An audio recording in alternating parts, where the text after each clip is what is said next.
Hey soldiers, you trying to save some money in this inflationary environment? Well, maybe you should just start skipping meals.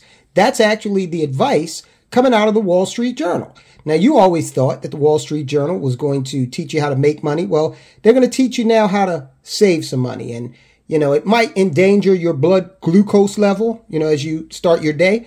But hey, look, everybody's got a sacrifice, right? Who do you think you are? You can't be like Joe Biden or Mitch McConnell and sit there and have sausage and eggs and, maybe a English muffin. No.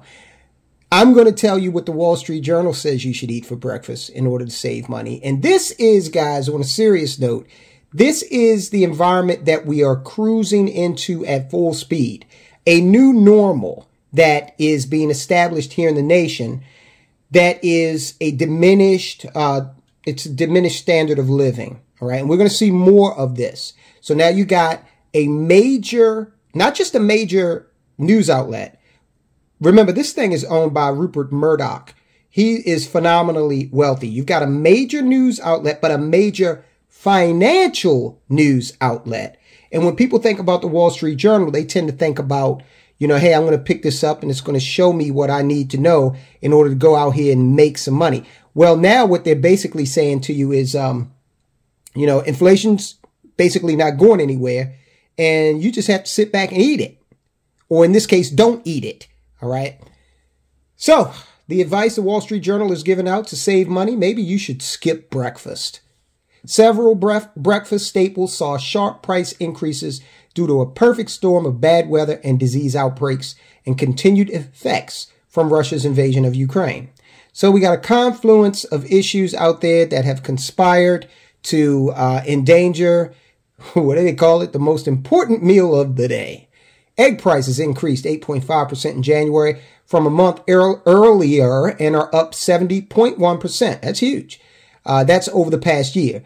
That's the highest annual rate of increase since 1973.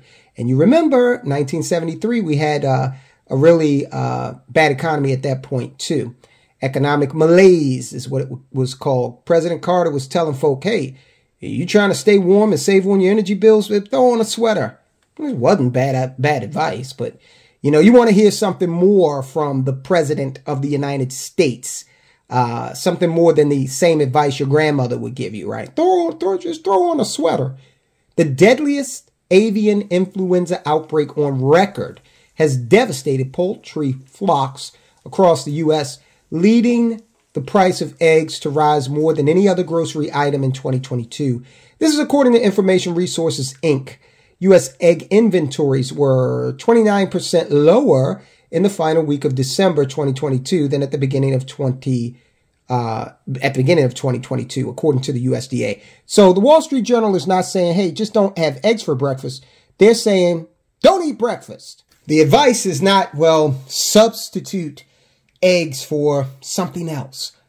And the reason, again, that you're seeing this from this major publication, it's conditioning. You are going to be gradually conditioned over the course of the next few years, the next decade, to accept a diminished standard of living. And it's not just because of the avian flu, it's also because of the debt that we are incurring as a nation. It's also because of the diminishment of the dollar and its status as the world's reserve currency. Now, as I have said on this platform many times before, as we see other nations try to establish alternatives to the dollar, it's going to put a lot of pressure on our economy and things that we're used to, services that we're used to. They're going to, that's going to become, a different environment. The kids that are coming up today, they're not going to know the largesse that we've known for so long, basically since the 1950s when we got out of World War II, because of chickens, the economic chickens. They've come home to roost, and there is no shortage of chickens in this roosting situation where we are finally going to get the bill for all of the largesse that America has experienced over the past few decades. Now, next up, okay, so let's take the eggs off the table. Forget about that. We're down to bacon and an English muffin, I suppose. As far as, what are you going to do to quench your thirst and wash it all down? Frozen, non-carbonated juices and drinks, a category that includes frozen orange juice, rose by 1.5% in January from a month earlier. And the 12.4% annual increase is the highest in over a decade. Florida orange growers, let me try that again. Florida orange growers are harvesting their smallest crop in nearly 90 years, the result of a freeze. So much for global warming. 2 hurricanes. Oh, well, I guess, any weather is climate change, right? So you got 2 hurricanes and a citrus disease that is laying waste to the groves. I'm sure that citrus disease is also somehow connected to climate change, environmentalism. Too bad they don't enjoy that in East Palestine, Ohio right now. They've been largely forgotten about by the Al Gores and Greta Van Sustrans. Is that her name? Greta Van Susteren? No, I don't think that's her name. Greta. Let's just call her Greta. She hasn't been up to East Palestine, Ohio. Not yet. Maybe she's sailing there and it's just taking her a while. And then she's going to get on horseback. Breakfast cereal increased more modestly in January from a month earlier. And guys, look, we all know cereal has always been expensive, right? A box of Cheerios, or my favorite when I was coming up as a kid, Fruity Pebbles, which was nothing but a bowl of sugar, but I was a kid then, so, But the breakfast cereal increased by almost half a percentage point, but still, that's on an item that's already pretty expensive, especially if you have kids, right? They eat a lot of that. But prices in the category of breakfast cereal were up 15% year over year, in part because of elevated global grain prices resulting from disruptions related to the war in Ukraine. And as I've said before, when you look at that Ukrainian flag, it's blue on top of gold. And basically what that flag symbolizes is a wheat field. Okay, that's how much business they do in that commodity. That's how important it is to their economy, that they've symbolized a wheat field on their flag. So our author, Mr. Gabriel T. Rubin, he sums it all up by saying, breakfast lovers might be better off just having a cup of coffee. But go with roasted, not instant. Prices for roasted coffee declined by 0.1% last month, but instant coffee rose by a 3.6% monthly increase for instant coffee. And look, who do you really think you are if you're thinking about Starbucks or something like Dunkin' Donuts? Are you serious?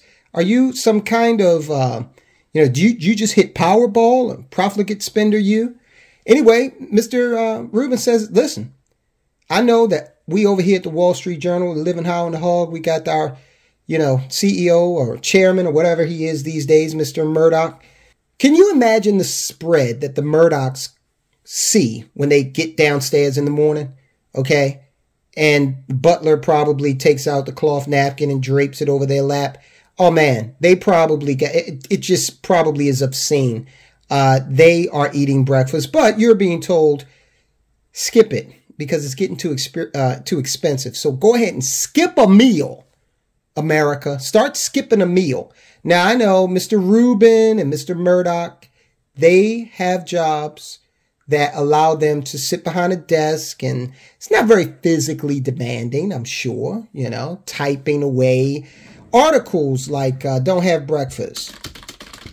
That can't take too many calories, right? But, if you are a construction worker, say you're a teacher and you need to be in the classroom with the kids all day, I don't know, an airline pilot or a surgeon, and that mental acuity is very important. You need that glucose to, sharpen you up so that when you open someone's chest cavity and you do some surgery, or when you're trying to land that 747, you've consumed what we have been told for decades is the most important meal of the day, and you're sharp.